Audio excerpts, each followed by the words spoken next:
ਵਾਰ ਨੂੰ ਲੈ ਕੇ ਈਰਾਨ ਦਾ ਜਿਹੜਾ ਫੋਰਨ ਮਿਨਿਸਟਰ ਆ, ਉਹ ਵੱਖ-ਵੱਖ ਮੁਲਕਾਂ ਦੇ ਦੌਰੇ ਦੇ ਉੱਤੇ ਜਿਹੜਾ ਉਹ ਚੱਲ ਰਿਹਾ ਆ। ਪਹਿਲੋਂ ਪਾਕਿਸਤਾਨ ਨੂੰ ਗਿਆ ਸੀ ਤੇ ਹੁਣ ਉਸਨੇ ਰਸ਼ੀਅਨ ਅਧਿਕਾਰੀਆਂ ਦੇ ਨਾਲ ਮੁਲਾਕਾਤ ਕੀਤੀ ਹੈ, ਜਿਸ ਦੇ ਵਿੱਚ ਰੂਸੀ ਰਾਸ਼ਟਰਪਤੀ ਪੁਤਿਨ ਤੇ ਉਹਨਾਂ ਦਾ ਫੋਰਨ ਮਿਨਿਸਟਰ ਲੈਵਰੋਵ ਦੇ ਨਾਲ ਸੇਂਟ ਪੀਟਰਸਬਰਗ ਦੇ ਵਿੱਚ ਅਬਾਸ ਅਰਗਾਚੀ ਜਿਹੜਾ ਉਹ ਮਿਲਿਆ ਹੈਗਾ ਆ। ਮੀਟਿੰਗ ਤੋਂ ਪਹਿਲਾਂ ਅਰਗਾਚੀ ਨੇ ਰਿਪੋਰਟਰਸ ਨਾਲ ਗੱਲ ਕਰਦੇ ਕਿਹਾ ਸੀਗਾ ਵੀ ਯੂਐਸ ਜਿਹੜਾ ਕਿ ਦੁਨੀਆ ਦੀ ਸਭ ਤੋਂ ਵੱਡੀ ਗ੍ਰੇਟੈਸਟ ਸੁਪਰ ਪਾਵਰ ਆ, ਉਹਦਾ ਵਾਰ ਗੋਲ ਕੋਈ ਵੀ ਅਚੀਵ ਨਹੀਂ ਹੋਇਆ। ਉਸਨੂੰ ਪੂਰਾ ਨਾ ਕਰਕੇ ਇਸ ਲਈ ਉਹ ਬਾਰ-ਬਾਰ ਨੈਗੋਸ਼ੀਏਸ਼ਨਸ ਦੀ ਮੰਗ ਜਿਹੜੀ ਉਹ ਕਰ ਰਿਹਾ ਆ। ਉਧਰ ਜਰਮਨੀ ਦੇ ਜਿਹੜੇ ਚਾਂਸਲਰ ਮਰਜ਼ ਆ, ਉਹਨਾਂ ਨੇ ਕਿਹਾ ਵੀ ਯੂਐਸ ਦੇ ਕੋਲ ਕੋਈ ਸਟ੍ਰੈਟਜੀ ਨਹੀਂ ਹੈਗੀ ਈਰਾਨ ਵਾਰ ਨੂੰ ਜਿਹੜਾ ਉਹ ਲੈ ਕੇ। ਫਰਾਂਸ ਦੇ ਜਿਹੜੇ ਫੋਰਨ ਮਿਨਿਸਟਰ ਆ ਬੈਰਟ, ਉਹਨਾਂ ਨੇ ਯੂਐਨ ਸਿਕਿਉਰਿਟੀ ਕਾਉਂਸਲ ਮੀਟਿੰਗ ਜਿਹੜੀ ਮੈਰੀਟਾਈਮ ਸਿਕਿਉਰਿਟੀ ਦੇ ਉੱਤੇ ਹੋਈ ਆ, ਉਹਨਾਂ ਨੇ ਕਿਹਾ ਵੀ ਵੱਡੇ ਕੰਸੈਸ਼ਨਸ ਚਾਹੀਦੇ ਆ ਈਰਾਨ ਦੇ ਕੋਲੋਂ। ਉਧਰ ਮਾਰਕੋ ਰੂਬੀਓ ਫੌਕਸ ਨਿਊਜ਼ ਦੇ ਉੱਤੇ ਗੱਲਬਾਤ ਕਰ ਰਹੇ ਸੀ, ਕਹਿੰਦੇ ਵੀ ਕਿਸੇ ਵੀ ਤਰੀਕੇ ਦੇ ਨਾਲ ਜਿਹੜੇ ਅੰਤਰਰਾਸ਼ਟਰੀ ਵਾਟਰਵੇਜ਼ ਆ ਉਹਨਾਂ ਨੂੰ ਹੌਸਟੇਜ ਜਿੱਦਾਂ ਈਰਾਨ ਨੇ ਬਣਾਇਆ ਆ, ਉਸ ਨੂੰ ਜਿਹੜਾ ਟੋਲਰੇਟ ਨਹੀਂ ਕੀਤਾ ਜਾਊਗਾ, ਉਹਨੂੰ ਨਹੀਂ ਮੰਨਿਆ ਜਾਊਗਾ।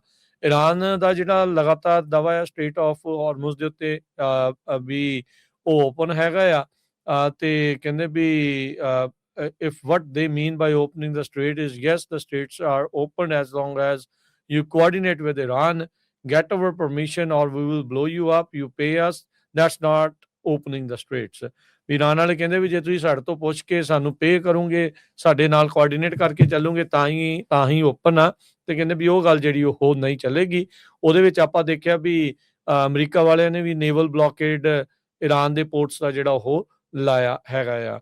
ਸੋ ਬੀਤੇ ਵੀਕਐਂਡ ਤੋਂ ਪਹਿਲਾਂ ਜਿਹੜੇ ਸ਼ੁੱਕਰਵਾਰ ਨੂੰ ਟਰੰਪ ਹੋਣਾ ਨੇ ਨੇਵੀ ਨੂੰ ਆਖ ਦਿੱਤਾ ਸੀ, ਯੂਐਸਡੀ ਨੂੰ, ਵੀ ਈਰਾਨ ਦੀ ਕੋਈ ਵੀ ਤੁਹਾਨੂੰ ਬੋਟ ਮਿਲਦੀ ਆ ਉਹਨੂੰ ਸ਼ੂਟ ਐਂਡ ਕਿਲ ਤੁਸੀਂ ਜਿਹੜਾ ਉਹ ਕਰ ਸਕਦੇ ਹੈਗੇ ਆ। ਇਸ ਮੌਕੇ ਜਿਹੜਾ ਹਰਜੋਤ ਸਿੰਘ ਜੀ, ਇਸ ਲੜਾਈ ਤੋਂ ਬਾਅਦ ਦੇ ਵਿੱਚ ਸਟ੍ਰੇਟ ਆਫ ਹਾਰਮੁਜ਼ ਇਨਫੈਕਟ ਈਰਾਨ ਦੇ ਕੋਲ ਪੱਕਿਆਂ ਚਲਾ ਗਿਆ ਆ। ਇਸ ਨੂੰ ਲੈ ਕੇ ਹੁਣ ਵੱਡੀ ਜਿਹੜੀ ਆ ਉਹ ਚਰਚਾ ਨਾਲ ਦੇ ਨਾਲ ਚੱਲ ਰਹੀ ਆ, ਕਿਉਂਕਿ ਹੁਣ ਯੂਰਪ ਵਾਲੇ ਤਾਂ ਉਹਨਾਂ ਦੇ ਲਈ ਤੇਲ ਦੀ ਸਪਲਾਈ ਦੀ ਬਹੁਤ ਵੱਡੀ ਜਿਹੜੀ ਉਹ ਸਮੱਸਿਆ ਆਈ ਪਈ ਆ। ਉਧਰ ਪਾਕਿਸਤਾਨ ਜੋ ਕਿ ਵਿਚੋਲਗਰੀ ਦੀ ਭੂਮਿਕਾ ਨਿਭਾਉਣ ਦੇ ਵਿੱਚ ਉਸਨੂੰ ਕਈ ਬਿਲੀਅਨਸ ਆਫ ਡਾਲਰ ਲਗਾਤਾਰ ਮਿਲ ਰਹੇ ਸੀ। UAE ਵਾਲਿਆਂ ਨੇ ਉਤੋਂ ਕੁਝ ਜਿਹੜੀ ਰਾਸ਼ੀ ਆ ਉਹ ਵਾਪਸ ਮੰਗ ਲਈ ਆ। ਉਹ ਕਹਿੰਦੇ ਵੀ ਤੁਸੀਂ ਸਖਤ ਸਟੈਂਡ ਨਹੀਂ ਲੈ ਰਹੇ, ਤੁਸੀਂ ਇਹ ਸਮਝੌਤਾ ਕਰਾਉਣ ਦੇ ਵਿੱਚ ਨਾਕਾਮਯਾਬ ਹੋ ਰਹੇ ਆ ਤੇ ਸਾਨੂੰ ਰਾਸ਼ੀ ਜਿਹੜੀ ਉਹ ਵਾਪਸ ਕਰੋ। ਪਰ ਸਾਊਦੀ ਅਰੇਬੀਆ ਵਾਲੇ ਉਹਨਾਂ ਨੂੰ ਮਨੀ ਜਿਹੜੀ ਉਹ ਦੇਈ ਜਾ ਰਹੇ ਆ। ਅਬੂ ਧਾਬੀ ਦੇ ਉੱਤੇ ਹਰਜੋਤ ਸਿੰਘ ਜੀ, UAE ਦੇ ਵਿੱਚ ਜਿਹੜਾ ਆ 2700 ਜਿਹੜੇ ਡਰੋਨ ਮਿਜ਼ਾਈਲਸ ਦੇ ਨਾਲ ਈਰਾਨ ਨੇ ਹੁਣ ਤੱਕ ਹਮਲਾ ਜਿਹੜਾ ਉਹ ਕਰ ਦਿੱਤਾ ਆ। ਤੇ ਇਸ ਲਈ ਕਹਿੰਦੇ ਆ ਵੀ ਪਾਕਿਸਤਾਨ ਨੂੰ ਹੁਣ ਉਹ ਦਵਾਲਣ ਦੀ ਕੋਸ਼ਿਸ਼ ਕਰ ਰਹੇ ਆ ਵੀ ਇੱਕ ਪਾਸੇ ਤੁਸੀਂ ਪੈਸੇ ਵੀ ਲੈ ਰਹੇ ਆ ਤੇ ਕੰਮ ਵੀ ਜਿਹੜਾ ਤੁਹਾਡੇ ਕੋਲੋਂ ਨਹੀਂ ਹੋ ਰਿਹਾ। ਸੋ ਦੂਜੇ ਗੇੜ ਦੀ ਜਿਹੜੀ ਗੱਲਬਾਤ ਹਰਜੋਤ ਸਿੰਘ ਜੀ ਹੋਣੀ ਸੀ, ਜਦੋਂ ਈਰਾਨ ਦਾ ਫੋਰਨ ਮਿਨਿਸਟਰ ਉੱਥੇ ਪਹੁੰਚਿਆ ਸੀ, ਇੱਧਰੋਂ ਜਹਾਜ਼ ਤੇ ਬਹਾਉਣ ਲੱਗੇ ਸੀਗੇ, ਪਰ ਇਹਦੇ ਜਹਾਜ਼ ਤੇ ਬਹਿਣ ਤੋਂ ਪਹਿਲਾਂ ਹੀ ਟਰੰਪ ਹੋਣਾ ਨੇ ਰੋਕ ਦਿੱਤਾ ਸੀਗਾ ਵੀ ਵਿਟਕੌਫ ਨੂੰ ਤੇ ਕੁਸ਼ਨਰ ਨੂੰ ਵੀ ਆਜੋ, ਮੁੜਿਓ ਵਾਪਸ ਆਜੋ, ਹਾਲ ਦੀ ਘੜੀ ਆਪਾਂ ਕੋਈ ਗੱਲਬਾਤ ਉਹਨਾਂ ਦੇ ਨਾਲ ਨਹੀਂ ਕਰਨੀ ਹੈਗੀ। ਸੋ ਇਹ ਜਿਹੜੀ ਸਿਚੁਏਸ਼ਨ ਇਸ ਟਾਈਮ ਜਿਹੜੀ ਉਹ ਬਣ ਰਹੀ ਆ। ਈਰਾਨ ਵਾਲੇ ਕੋਈ ਨਾ ਕੋਈ ਆਫਰ ਜਿਹੜਾ ਅਮਰੀਕਾ ਨੂੰ ਦੇਣ ਦੀ ਜਿਹੜੀ ਉਹ ਗੱਲ ਕਹਿ ਰਹੇ ਆ। ਸੋ ਉਸ ਆਫਰ ਦੇ ਵਿੱਚ ਕੀ ਹੋਊਗਾ, ਕਿਵੇਂ ਜਿਹੜੀ ਉਹ ਗੱਲਬਾਤ ਅੱਗੇ ਨੂੰ ਜਿਹੜੀ ਉਹ ਵੱਧ ਸਕਦੀ ਆ, ਇਹ ਦੇਖਣ ਵਾਲੀ ਗੱਲ ਆ। ਪਰ ਸਟ੍ਰੇਟ ਆਫ ਹਾਰਮੁਜ਼ ਅਜੇ ਵੀ ਉਸੇ ਤਰੀਕੇ ਦੇ ਨਾਲ ਰੁਕਿਆ ਹੀ ਕੰਮਕਾਰ ਜਿਹੜਾ ਉਹ ਪਿਆ ਹੈਗਾ ਆ। ਈਰਾਨ ਕੋਸ਼ਿਸ਼ ਕਰ ਰਿਹਾ ਆ ਵੀ ਸਟ੍ਰੇਟ ਆਫ ਹਾਰਮੁਜ਼ ਤੇ ਜਿਹੜੀਆਂ ਨਿਊਕਲੀਅਰ ਜਿਹੜੀ ਉਹਦੀ ਨੈਗੋਸ਼ੀਏਸ਼ਨਸ ਆ, ਗੱਲਬਾਤ ਆ, ਉਹਨਾਂ ਦੋਨਾਂ ਨੂੰ ਵੱਖਰੇ ਪੱਧਰ ਦੇ ਉੱਤੇ ਕਰਕੇ ਜਿਹੜਾ ਉਹ ਚਲਾਉਣ ਦੀ ਜਿਹੜੀ ਉਹ ਕੋਸ਼ਿਸ਼ ਜਿਹੜੀ ਉਹ ਕਰੇ। ਸੋ ਫਰਾਂਸ ਦਾ ਜਿਹੜਾ ਪ੍ਰੈਜ਼ੀਡੈਂਟ ਆ ਕਹਿੰਦੇ ਵੀ ਉਹ ਗੱਲਬਾਤ ਕਰੂਗਾ ਇਰਾਨੀਅਨ ਅਧਿਕਾਰੀਆਂ ਦੇ ਨਾਲ ਵੀ ਸਟ੍ਰੇਟ ਆਫ ਹਾਰਮੁਜ਼ ਨੂੰ ਖੋਲਿਆ ਜਾਵੇ। ਸੋ ਓਵਰਆਲ ਜੇ ਦੇਖਿਆ ਜਾਵੇ ਤਾਂ ਹਰਜੋਤ ਸਿੰਘ ਜੀ, ਯੂਰਪ ਵਾਲੇ ਇਸ ਟਾਈਮ ਈਰਾਨ ਦੇ ਨਾਲ ਗੱਲਬਾਤ ਕਰਨ ਨੂੰ ਰਾਜੀ ਹੈਗੇ ਆ, ਪਰ ਅਮਰੀਕਾ ਦੇ ਨਾਲ ਅਜੇ ਉਹਨਾਂ ਦੀ ਗੱਲਬਾਤ ਜਿਹੜੀ ਉਹ ਸਿਰੇ ਨਹੀਂ ਚੜ ਰਹੀ ਹੈਗੀ ਈਰਾਨ ਦੀ, ਜਿਸ ਕਰਕੇ ਸਟ੍ਰੇਟ ਆਫ ਹਾਰਮੁਜ਼ ਦੇ ਉੱਤੇ ਜਿਹੜੇ ਉਹ ਬੰਦ ਹੋਣ ਦੇ ਜਿਹੜੇ ਬੱਦਲ ਆ ਉਹ ਲਗਾਤਾਰ ਮੰਡਰਾ ਰਹੇ ਹੈਗੇ ਆ। ਜਰਮਨ ਦੇ ਜਿਹੜੇ ਚਾਂਸਲਰ ਹੈਗੇ ਆ ਫ੍ਰੀਡਰਿਚ ਮਰਜ਼, ਉਹਨਾਂ ਨੇ ਇਹ ਕਿਹਾ ਵੀ ਅਮਰੀਕਾ ਦੇ ਕੋਲ ਤਾਂ ਕੋਈ ਸਟ੍ਰੈਟਜੀ ਨਹੀਂ ਹੈਗੀ ਇਸ ਟਾਈਮ, ਤੇ ਈਰਾਨ ਦੇ ਨਾਲ ਕਿੱਦਾਂ ਜਿਹੜਾ ਆ ਡੀਲ ਕਰਨਾ ਹੈਗਾ। ਕਹਿੰਦੇ ਵੀ ਪੂਰਾ ਜਿਹੜਾ ਅਮਰੀਕਾ ਆ ਉਹਨੂੰ ਹਿਊਮਿਲੀਏਟ ਕੀਤਾ ਜਾ ਰਿਹਾ ਇਰਾਨੀਅਨ ਲੀਡਰਸ਼ਿਪ ਵੱਲੋਂ, ਤੇ ਕਹਿੰਦੇ ਵੀ ਮੈਨੂੰ ਲੱਗ ਨਹੀਂ ਰਿਹਾ ਵੀ ਸਟ੍ਰੈਟਜੀ ਜਿਹੜੀ ਆ ਕਿੱਦਾਂ ਅਮਰੀਕਾ ਵਾਲੇ ਉੱਥੋਂ ਬਾਹਰ ਨਿਕਲ ਸਕਦੇ ਆ। ਤੇ ਕਹਿੰਦੇ ਵੀ ਇਰਾਨੀਅਨ ਜਿਹੜੇ ਆ ਬੜੇ ਸਕਿੱਲਫੁਲੀ ਜਿਹੜੇ ਆ ਉਹ ਨੈਗੋਸ਼ੀਏਟ ਕਰ ਰਹੇ ਆ।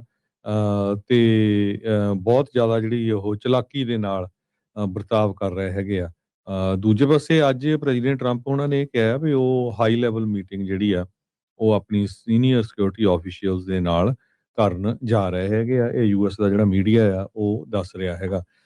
ਸੋ ਯੂਐਸ ਦੇ ਪ੍ਰੈਜ਼ੀਡੈਂਟ ਆਪਣੇ ਜਿਹੜੇ ਟੌਪ ਦੇ ਸਿਕਿਉਰਿਟੀ ਐਡਵਾਈਜ਼ਰਸ ਆ ਉਹਨਾਂ ਦੇ ਨਾਲ ਅੱਜ ਗੱਲਬਾਤ ਕਰਨਗੇ ਵੀ ਕਿਸ ਤਰ੍ਹਾਂ ਦੀ ਜਿਹੜੀ ਨੈਗੋਸ਼ੀਏਸ਼ਨ ਆ ਉਹ ਚੱਲ ਰਹੀ ਹੈਗੀ ਆ।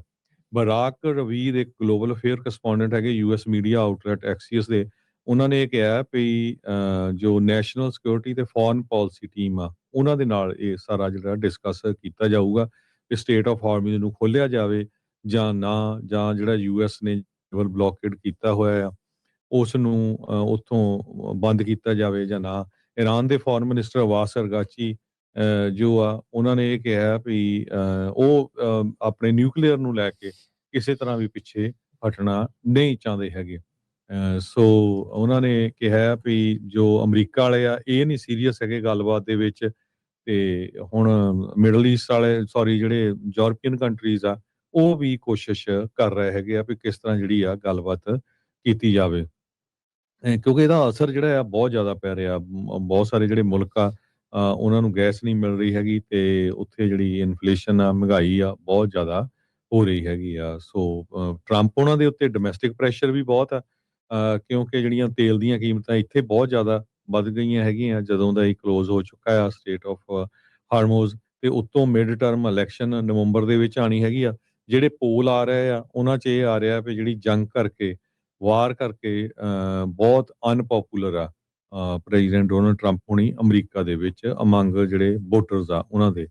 ਤੇ ਸਟੇਟ ਆਫ ਹਾਰਮੋਜ਼ ਦਾ ਜਿਹੜਾ ਏਜੰਡਾ ਮੇਨ ਇਹ ਓਮਾਨ ਦੇ ਵਿੱਚ ਵੀ ਜਦੋਂ ਅਰਗਾਚੀ ਹੁਣੀ ਵਿਜ਼ਿਟ ਕਰਨ ਗਏ ਆ ਉੱਥੇ ਉਹਨਾਂ ਨੇ ਇਹ ਕਿਹਾ ਹੈਗਾ ਇਰਾਨ ਦੇ ਰੈਵੋਲੂਸ਼ਨਰੀ ਗਾਰਡਸ ਉਹਨਾਂ ਨੇ ਕਿਹਾ ਵੀ ਸਾਡੀ ਕੋਈ ਇੰਟੈਂਸ਼ਨ ਨਹੀਂ ਹੈਗੀ ਜੋ ਬਲੋਕੇਡ ਕੀਤਾ ਆ ਉਸ ਨੂੰ ਲਿਫਟ ਕਰਨ ਦੇ ਲਈ।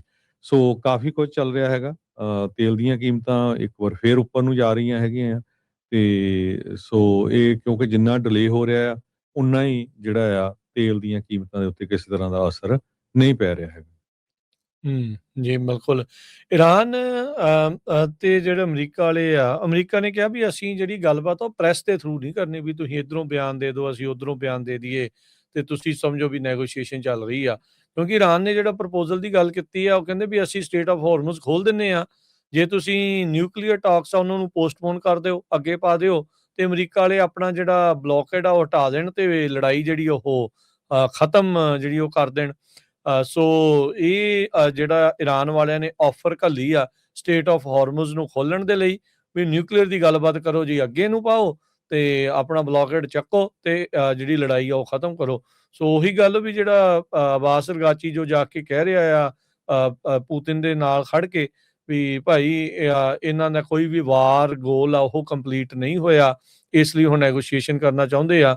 ਇਹ ਤਾਂ ਹੁਣ ਟੋਟਲੀ ਸਭ ਕੁਝ ਹੀ ਉਲਟ ਜਿਹੜਾ ਉਹ ਮੰਨਿਆ ਜਿਹੜਾ ਉਹ ਜਾਊਗਾ। ਸੋ ਇਹ ਹੁਣ ਦੇਖਦੇ ਹਾਂ ਅੱਗੇ ਕੀ ਬਣਦਾ ਹੈ। ਸੋ ਅਮਰੀਕਾ ਦਾ ਉਹ ਜਿਹੜਾ ਬਿਆਨ ਆਇਆ ਵੀ ਅਸੀਂ ਪ੍ਰੈਸ ਦੇ ਥਰੂ ਗੱਲਬਾਤ ਨਹੀਂ ਕਰਨੀ, ਇੱਥੋਂ ਇਹੀ ਲੱਗਦਾ ਵੀ ਉਹਨਾਂ ਨੇ ਇਸ ਆਫਰ ਨੂੰ, ਈਰਾਨ ਦੀ ਇਸ ਆਫਰ ਨੂੰ ਜਿਹੜਾ ਉਹ ਇੱਕ ਹਿਸਾਬ ਦੇ ਨਾਲ ਠੁਕਰਾ ਹੀ ਦਿੱਤਾ ਹੈਗਾ।